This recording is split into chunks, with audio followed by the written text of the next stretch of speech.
औज़ुबिल्लाहि मिनश्शैतानिर्रजीम बिस्मिल्लाहिर्रहमानिर्रहीम अस्सलामु अलैकुम। दोस्तों, आप लोग लफ्ज़ मंगोल से तो खूब वाकिफ़ होंगे। यकीनन ये नाम सुनते ही हमारे सामने जुल्म व बर्बरियत की एक किताब खुल जाती है। इंतहाई खौफ व हरास का हामिल ये लफ्ज़ ऐसे ही बदनाम नहीं हुआ, बल्कि इसके पीछे हज़ारों साल तारीख़ है। लाखों लोगों का इंतहाई बेदर्दी से कत्ले आम है। मुसलमान तो मुसलमान, गैर मुस्लिम भी इसकी जद से नहीं बच सके। मंगोलों का खाकान चंगेज़ खान वो इंसान था जिसने इस जुल्म बर्बरियत की बुनियाद रखी थी।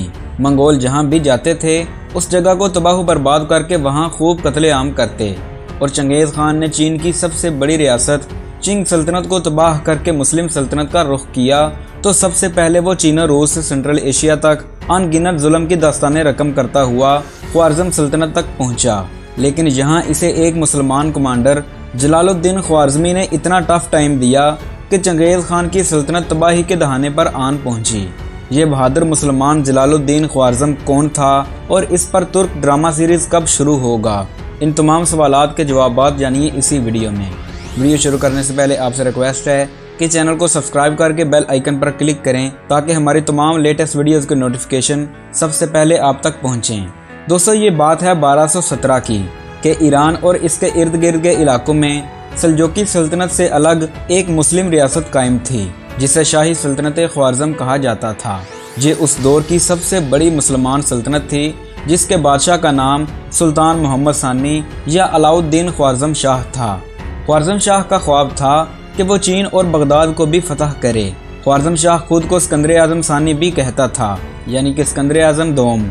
वो अपने ख्वाब पूरे करने की शायद कोशिश भी करता, लेकिन उसने एक तारीखी गलती कर दी जिसका खमियाजा पूरे आलम इस्लाम को भुगतना पड़ा। दोस्तों, हुआ कुछ यूँ कि उस दौर में चंगेज़ खान ने चीन की सबसे बड़ी रियासत चिंग सल्तनत को फतह कर लिया था।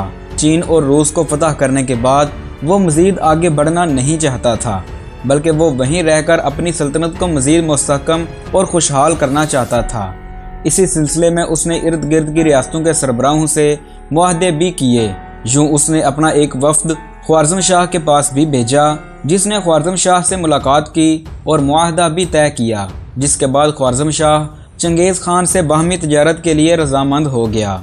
चंगेज़ खान ने फौरी तौर पर 400 मुसलमान ताजिरों का एक वफ्द 100 मंगोल सिपाहियों की ज़ेर निगरानी ख्वारिज़म भेजा। जब ये वफ्द सल्तनत ख्वारिज़म के बॉर्डर पर मौजूद शहर और तरार पहुंचा तो शहर के गवर्नर कायर खान ने उन्हें जासूस समझकर कत्ल करवा दिया। 500 में से सिर्फ एक सिपाही बचा जिसने ये सारा वाक़या मंगोलिया जाकर चंगेज़ खान को सुनाया।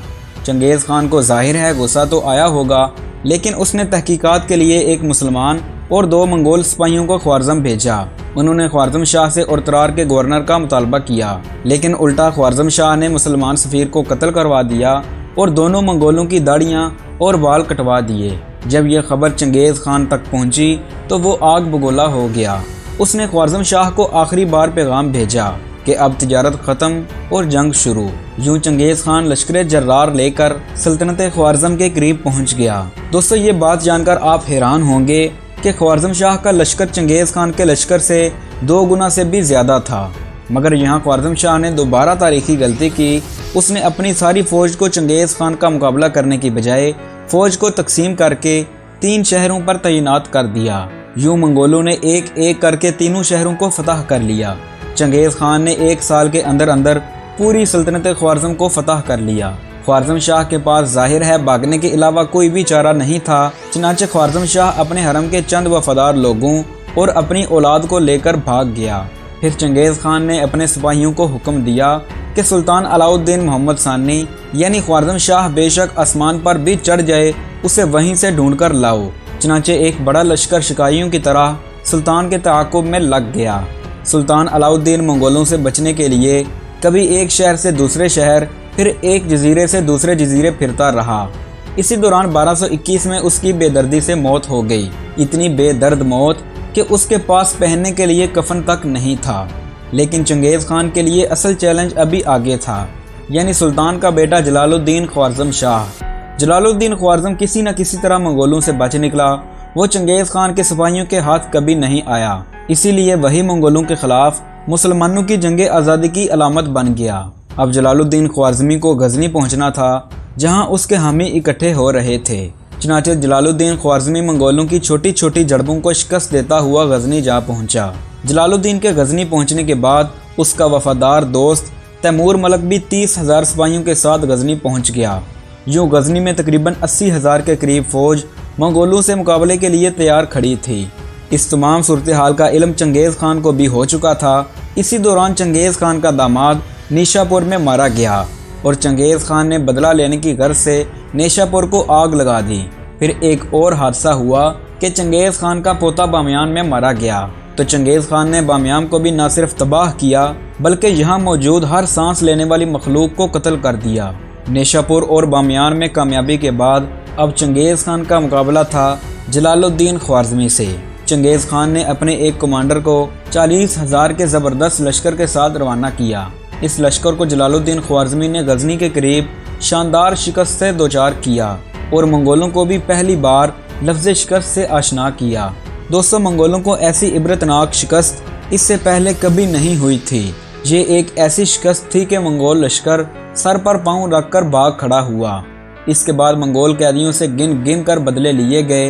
लोगों ने इन सिपाहियों से खूब इंतकाम लिया और उन्हें वो मौत मारा जो कभी वो लोग दूसरों को दिया करते थे।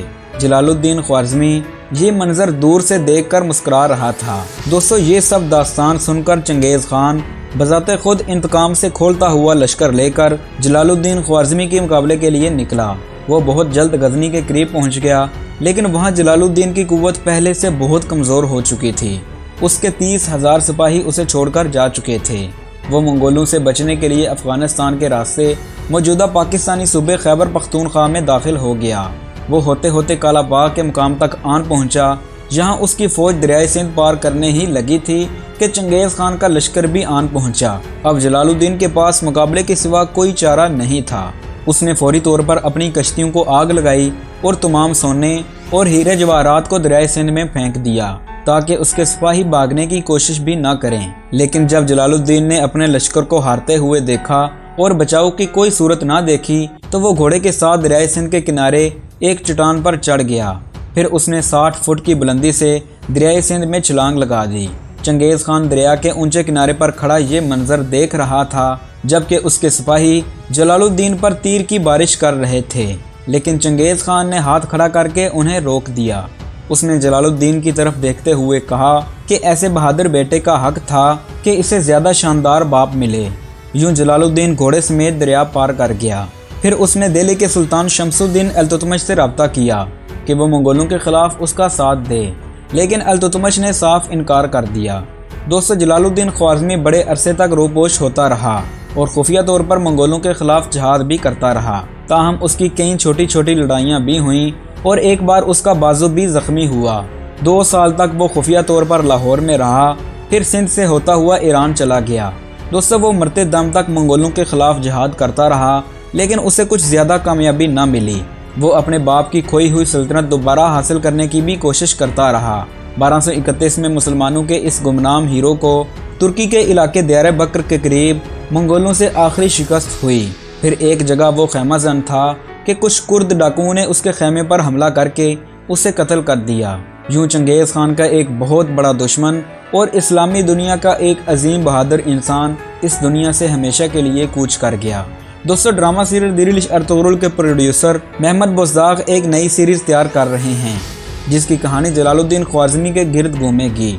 उम्मीद की जा रही है कि ये सीरीज़ रिकॉर्ड ब्रेकर साबित होगी।